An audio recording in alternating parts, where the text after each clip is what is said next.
दोस्तों, ट्रेडिंग और इन्वेस्टिंग आप दोनों से ही बहुत सारे पैसे कमा सकते हो, लेकिन इन दोनों में से अच्छा कौन है और ये दोनों होता क्या है, इसे आप ऐसे समझ सकते हो कि ट्रेडिंग और इन्वेस्टिंग दोनों ही शेयर मार्केट से पैसा बनाने के अलग अलग रास्ते हैं। अब ट्रेडिंग में क्या होता है कि आपको थोड़ी दूर चलने पर ही प्रॉफिट मिल जाता है, लेकिन इन्वेस्टिंग का रास्ता बहुत लंबा होता है। इसमें आपको प्रॉफिट बहुत समय बाद मिलता है और इन दोनों के बीच का जो मेन डिफरेंस है वो है टाइम। क्योंकि ट्रेडिंग में बहुत कम समय में आप प्रॉफिट बना सकते हो। आप एक महीने में, एक हफ्ते में, एक दिन में, यहाँ तक कि कुछ मिनटों में बहुत सारा प्रॉफिट कमा सकते हो। लेकिन इन्वेस्टिंग में कुछ महीनों में, कुछ सालों में, 5 साल, 10 साल, 20 साल, उससे भी ज्यादा लग सकते हैं प्रॉफिट कमाने में। अब आप यहाँ पे सोच रहे होगे कि यार अगर कम समय में हमें पैसा मिल सकता है तो हम लंबे समय का इंतजार क्यों करें। तो देखो, यहीं पे मेन बात आती है ट्रेडिंग और इन्वेस्टिंग को समझने की, क्योंकि ये बहुत इंपॉर्टेंट चीज है और ये बहुत क्लियर हो जाना चाहिए आपको इन्वेस्टमेंट शुरू करने से पहले। यहाँ पे मैं आपको बता दूं कि एक आदमी एक समय पे एक ट्रेडर भी हो सकता है और इन्वेस्टर भी हो सकता है, यानी कि एक आदमी ये दोनों काम कर सकता है, लेकिन उसे ट्रेडिंग और इन्वेस्टमेंट के बीच का डिफरेंस जरूर पता होना चाहिए। तो इस वीडियो में हम ट्रेडिंग और इन्वेस्टिंग को तो समझेंगे ही, इसके अलावा हम इन दोनों के बीच के जो मेजर डिफरेंसेस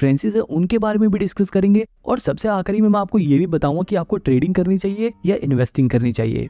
अब देखो, सबसे पहले समझते हैं ट्रेडिंग और इन्वेस्टिंग के कॉन्सेप्ट को। इसे समझाने के लिए मैं आपको एक एग्जांपल देता हूँ। मान लो बाबूराव नाम का एक आदमी अपनी मोबाइल की दुकान खोलता है। उसकी दुकान बहुत बढ़िया चल रही थी। वो मार्केट से सस्ते दाम से मोबाइल लाता और अपनी दुकान पे बेचकर प्रॉफिट कमाता। उसका काम बढ़िया चल रहा था, लेकिन जब भी कुछ समय बाद उसकी दुकान के सामने एक और दुकान खुल जाती है तोतला सेठ की, और वो वही मोबाइल बाबूराव की दुकान से भी सस्ते दाम पर बेचने लग जाते हैं। मतलब कि बाबूराव जो फोन 10,000 में बेचते थे, वही फोन तोतला सेठ 9,000 में बेचने लगा। अब क्योंकि तोतला सेठ की दुकान पर मोबाइल सस्ते मिल रहे हैं, तो लोग बाबूराव की दुकान पर क्यों खरीदेंगे। अब क्योंकि भैया बाबूराव के पास कस्टमर तो आ नहीं रहे थे, इसलिए वो बस दिन भर टीवी पे न्यूज ही देखता रहता। सारे ग्राहक तोतला सेठ के पास जाने लगे थे। जब भी वो टीवी में न्यूज देखता है कि जिस ब्रांड का मोबाइल वो लोग बेचते हैं, वो मोबाइल चिप की शॉर्टेज की वजह से बनना बंद हो गए हैं। अब यहाँ पर बाबूराव के दिमाग में आइडिया आता है, क्योंकि मोबाइल की डिमांड तो लोगों में बहुत ज्यादा है, लेकिन मैन्युफैक्चरिंग ना होने की वजह से अब उसकी सप्लाई बंद हो जाएगी। अब यहाँ पर देखो, बाबूराव दो काम कर सकता है। पहला ऑप्शन ये है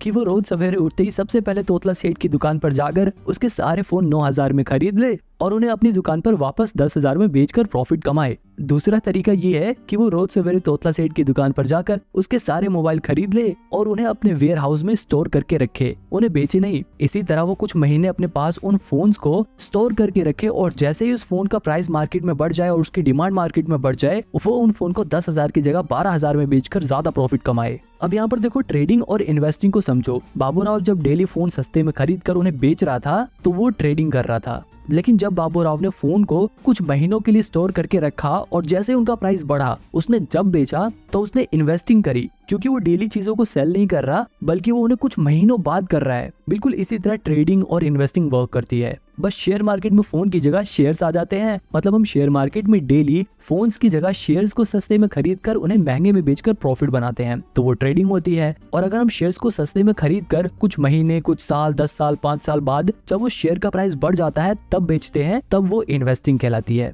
देखो, यहाँ दोनों के बीच का जो मेजर डिफरेंस है वो है टाइमिंग। आई होप अब आपको ट्रेडिंग और इन्वेस्टिंग का कॉन्सेप्ट समझ आ गया होगा। अगर नहीं आया तो आपको आगे जरूर आ जाएगा। अब देखो, इन्वेस्टिंग में क्या होता है, लोग अच्छी कंपनियों के शेयर ढूंढते हैं और जैसे ही उन्हें कोई ऐसी कंपनी मिलती है जो फ्यूचर में अच्छा खासा प्रॉफिट जनरेट करेगी, अच्छा परफॉर्म करेगी, वो उस कंपनी के ऊपर फंडामेंटल रिसर्च करते हैं और ये पता लगाते हैं कि क्या ये कंपनी इन्वेस्ट करने लायक है या नहीं। क्या इस कंपनी में अगर हम पैसे लगाएंगे तो बढ़ेंगे या नहीं बढ़ेंगे। अगर उन्हें उनके इन सवालों के जवाब मिल जाते हैं तो वो उस कंपनी में अपना पैसा लगा देते हैं और वो कंपनियां इन इन्वेस्टर्स के पैसों को लेकर अपने नए प्रोडक्ट लॉन्च करती हैं, अपने बिजनेस को और बड़ा करती हैं, नए एम्प्लॉइज को हायर करती हैं ताकि उनकी प्रोडक्शन बढ़ सके, ताकि वो लोग ज्यादा प्रोडक्ट्स को बना सके और ज्यादा चीजें बेचकर ज्यादा मुनाफा कमा सके। और जब उनको ज्यादा मुनाफा होता है तो वो अपने इन्वेस्टर को खुश करने के लिए उस मुनाफे में से थोड़ा थोड़ा हिस्सा दे देते हैं। इस छोटे छोटे हिस्से को ही डिविडेंड बोलते हैं, क्योंकि देखो, इन्वेस्टर जो होता है वो लॉन्ग टर्म के लिए इन्वेस्ट करता है, तो उसे आखिरी में जो रिवॉर्ड मिलता है वो तो मिलता ही है, लेकिन कंपनियां बीच बीच में थोड़ा थोड़ा डिविडेंड देकर, थोड़ा थोड़ा प्रॉफिट का हिस्सा देकर अपने इन्वेस्टर को खुश करती रहती हैं।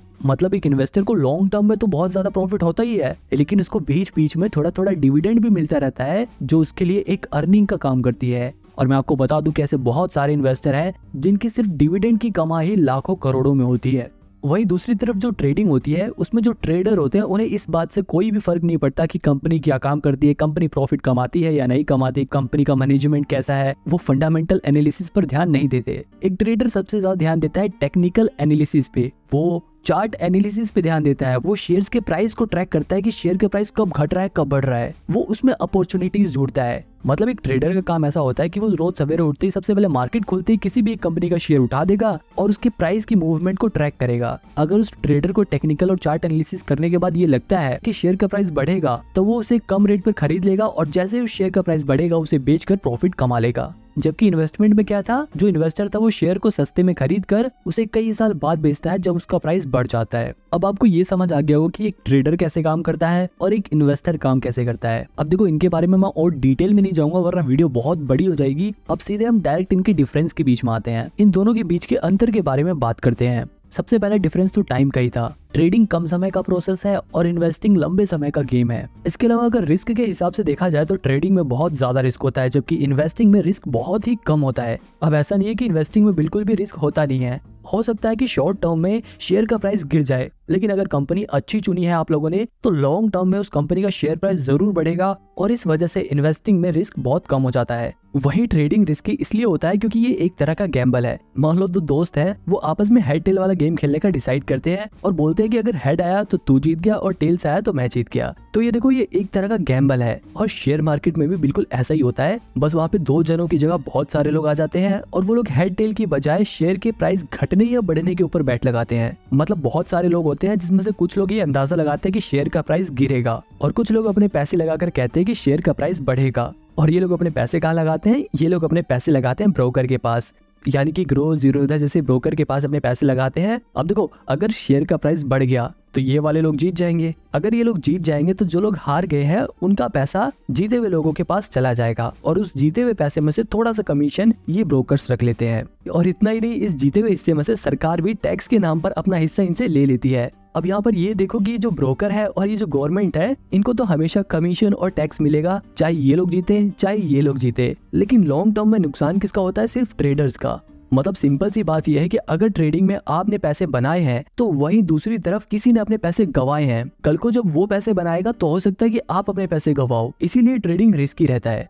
अब वापस अपने डिफरेंस की ओर चलते हैं। अब देखो एक और चीज है इन्फॉर्मेशन। ज्यादातर लोग ट्रेडिंग करते हुए प्राइस घटेगा या बढ़ेगा इस बात का पता लगाने के लिए टेक्निकल एनालिसिस करते हैं। वहीं अगर बात करें इन्वेस्टिंग की तो यहाँ पर इन्वेस्टर इस बात का पता लगाने के लिए कि कंपनी का शेयर प्राइस फ्यूचर में बढ़ेगा या नहीं बढ़ेगा, कंपनी फ्यूचर में ग्रो करेगी या नहीं करेगी, इसके लिए इस्तेमाल करते हैं फंडामेंटल एनालिसिस का। अब अगर आपको ये फंडामेंटल एनालिसिस सीखना है तो आप मेरी ये वाली वीडियो देख सकते हो, इसमें मैंने डिटेल में फंडामेंटल एनालिसिस को समझाया है। अब देखो एक और चीज है स्ट्रेस। जो ट्रेडिंग वाला बंदा होता है वो हमेशा स्ट्रेस में रहता है। अगर उसको प्रॉफिट हो गया तब तो वो पूरे दिन खुश रहेगा, लेकिन अगर उसको लॉस हो गया तो उसके दिमाग में पूरे दिन वही बात घूमती रहती है। ट्रेडिंग करते वक्त हर पल उसे बहुत टेंशन रहती है। अगर शेयर प्राइस गिर गया तो उसकी सांसें फूलने लगती हैं और जैसे शेयर प्राइस बढ़ने लग गया तो एकदम खुश होने लगता है। तो कहने का मतलब ये है कि ट्रेडिंग में बहुत ज्यादा स्ट्रेस रहता है जबकि इन्वेस्टिंग में स्ट्रेस बिल्कुल नहीं रहता, क्योंकि ये एक लॉन्ग टर्म प्रोसेस है। हो सकता है कुछ समय के लिए आपके शेयर प्राइस गिर जाए, लेकिन अगर आपने कंपनी अच्छी चुनी है तो फिर महीने बाद, एक साल बाद, कुछ साल बाद शेयर प्राइस जरूर बढ़ेगा और फ्यूचर में आपको प्रॉफिट होगा। अब देखो ट्रेडिंग वाला बंदा हरदम शेयर के बारे में देखता रहता है,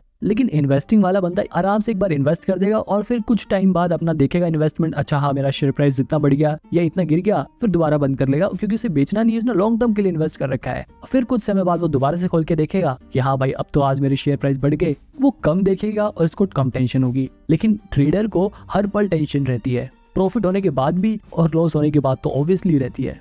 एक और सवाल है कि ट्रेडिंग में ज्यादा पैसे हैं या इन्वेस्टिंग में। अब देखो इस सवाल का जवाब बड़ा ही मुश्किल है, क्योंकि ट्रेडिंग में आप बहुत कम समय में बहुत ज्यादा पैसा कमा सकते हो, लेकिन इन्वेस्टिंग में आप ज्यादा समय में इतना ज्यादा प्रॉफिट कमा सकते हो कि कोई सोच भी नहीं सकता। क्योंकि इन्वेस्टिंग में कंपाउंडिंग अपना असर दिखाती है और पैसा बढ़ते बढ़ते बढ़ते बहुत ज्यादा बढ़ जाता है। वही अगर ट्रेडिंग की बात करें तो ट्रेडिंग में एक प्लस पॉइंट ये है कि आप ट्रेडिंग को कम पैसे में भी कर सकते हो, यानी कि आप कम पैसा लगाकर भी प्रॉफिट जनरेट कर सकते हो। लेकिन अगर इन्वेस्टिंग की बात करें तो सिर्फ आप 1000-2000 लगा के बहुत सारा पैसा कमा नहीं सकते। आप ट्रेडिंग में 1000-2000 लगाकर 5-10 हजार रुपए का मुनाफा कमा सकते हो, लेकिन जैसे कि मैंने बताया था कि रिस्क यहाँ पे ज्यादा होता है। ट्रेडिंग में आपके ये भी चांसेस है कि आप अपने 1000-2000 रुपए गवा दो, लेकिन इन्वेस्टिंग में आपके 1000-2000 रुपए कुछ कम हो सकते हैं। अगर आपने बिल्कुल ही खराब कंपनी चुन ली तो हो सकता है कि आपके पैसे कुछ कम हो जाए, लेकिन पूरे कभी खत्म नहीं होंगे। बहुत ज्यादा गिरने लग गए तो आप उसे बेच सकते हो। तो मतलब ट्रेडिंग बहुत ज्यादा रिस्की है, लेकिन आप ट्रेडिंग में कम पैसे से भी ज्यादा पैसा कमा सकते हो। बात करें एक्सपेंस की, अगर आप ट्रेडिंग करते हो तो आपको ज्यादा चार्जेस देने पड़ेंगे, लेकिन अगर आप इन्वेस्टिंग करते हो, आप डिलीवरी में शेयर्स को खरीदते हो, तो आपको ब्रोकरेज कम देना पड़ेगा, यानी कि कम चार्जेस देने पड़ेंगे। जैसे कि मैंने आपको ऊपर वाले एग्जांपल में बताया था कि लोग ट्रेडिंग में बहुत सारी ट्रांजैक्शन करते हैं, इसलिए उनके ऊपर चार्जेस लगकर बहुत ज्यादा चार्जेस हो जाते हैं। लेकिन इन्वेस्टिंग में लोग एक बार शेयर खरीद लेते हैं तो उसे कई सालों बाद बेचते हैं, इसलिए उसके ऊपर चार्जेस बहुत कम लगते हैं। अगर लर्निंग की बात करें कि आप लोग ट्रेडिंग जल्दी सीख सकते हो या इन्वेस्टिंग जल्दी सीख सकते हो, अब देखो ये दोनों ही बड़ी कॉम्प्लेक्स चीजें हैं, पर मेरा ऐसा मानना है कि इन्वेस्टिंग सीखना ज्यादा आसान है एज कम्पेयर टू ट्रेडिंग, क्योंकि ट्रेडिंग बहुत ही रिस्की है। ट्रेडिंग में जो प्रोफेशनल लोग होते हैं सिर्फ वही पैसा बना पाते हैं, और जो नए लोग होते हैं उनमें से 90% लोग अपना 90% पैसा 90 दिनों के अंदर ही गवा देते हैं। अब अगर ब्रोकरेज चार्जेस की बात करें तो चाहे ट्रेडिंग हो या इन्वेस्टिंग हो, दोनों में ही जो ब्रोकरेज चार्जेस होते हैं वो हर ब्रोकर अपने हिसाब से अलग अलग चार्ज करता है। अगर बात करें ट्रेडिंग की तो यहाँ पर ब्रोकरेज चार्जेस 0.03% से लेकर मैक्सिमम 20 रुपीज पर ट्रांजैक्शन होता है ज्यादातर ब्रोकर्स का।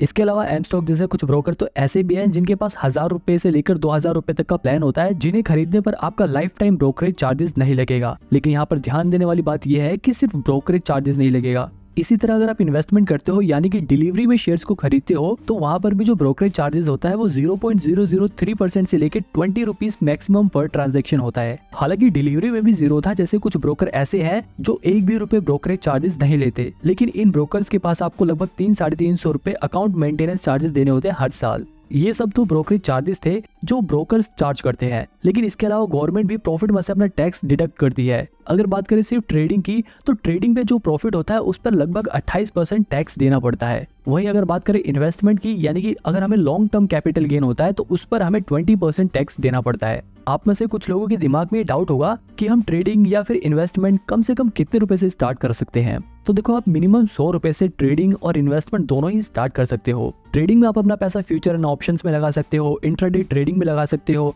इन्वेस्टिंग में आप डायरेक्ट कंपनी के शेयर्स में अपना पैसा लगा सकते हो, या फिर म्यूचुअल फंड के जरिए इन्वेस्ट कर सकते हो। अब देखो, यहाँ पर एक और चीज तो ध्यान देने वाली है, अगर आप ट्रेडिंग करना चाहते हो, अगर आप फ्यूचर एंड ऑप्शंस में इन्वेस्ट करना चाहते हो, तो इसके लिए आपके पास इनकम स्टेटमेंट होना जरूरी है। जबकि ट्रेडिंग में आपको इनकम स्टेटमेंट की कोई जरूरत नहीं होती, बस आप अपना डीमेट अकाउंट खुलवाओ और इन्वेस्ट करना स्टार्ट कर दो। ट्रेडिंग और इन्वेस्टिंग की बात यहीं पर खत्म करते हैं और मेन सवाल का जवाब जानते हैं कि आखिर आपको क्या करना चाहिए, आपको ट्रेडिंग करनी चाहिए या इन्वेस्टिंग करना चाहिए।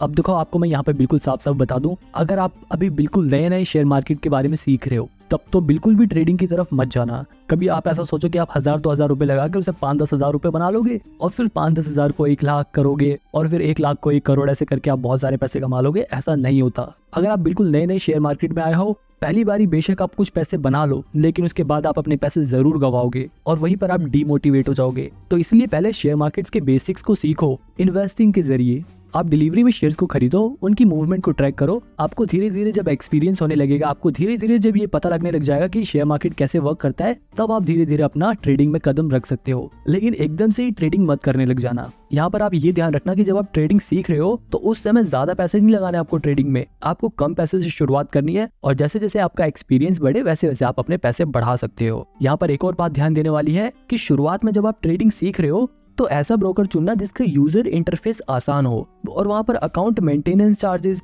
या फिर प्लेटफॉर्म चार्जेस ना लगे, और जिनके ऐप का यूजर इंटरफेस इतना बढ़िया हो कि आप जब भी ट्रेडिंग या इन्वेस्टिंग करो तो आपकी साइट क्रैश ना हो जाए और आपके पैसे ना अटक जाए। आप इसके लिए शुरुआत में एंजल वन जैसे ब्रोकर के जरिए ट्रेडिंग करना स्टार्ट कर सकते हो, और अगर आपके पास थोड़े पैसे आ जाए तो आप जीरोधा, एंजल वन, अपस्टॉक में से किसी में भी डीमेट अकाउंट खोल के ट्रेडिंग स्टार्ट कर सकते हो। लेकिन मैं आपको फिर भी सजेस्ट करूंगा कि आप ट्रेडिंग जब ही करना जब आप खुद के पैसे कमाने लग जाओ और अपने पैसे गंवाने का रिस्क ले सको, क्योंकि बहुत सारे ऐसे लोग हैं जिन्होंने अपना पैसा गंवाया भी है। लेकिन आपको हमेशा पॉजिटिव साइड सोच के चलनी है। चाहे आप इन्वेस्टिंग करो चाहे ट्रेडिंग करो, आपको यकीन रखना है कि हाँ, मैं प्रॉफिट अर्न कर सकता हूँ। और अगर आप एक सैलरीड पर्सन, आप हर महीने कमाते हो, आपका मेन मकसद सिर्फ अपने पैसों को भविष्य में सिर्फ बढ़ाना है, तो ऐसे लोग सिर्फ इन्वेस्टिंग कर सकते हैं। वो लोग म्यूचुअल फंड में अपने पैसे लगा सकते हैं, उन्हें ट्रेडिंग करने की कोई भी जरूरत नहीं है। अब इन सभी ब्रोकर के बारे में डिटेल में जानने के लिए आप मेरी ये वाली वीडियो देख सकते हो।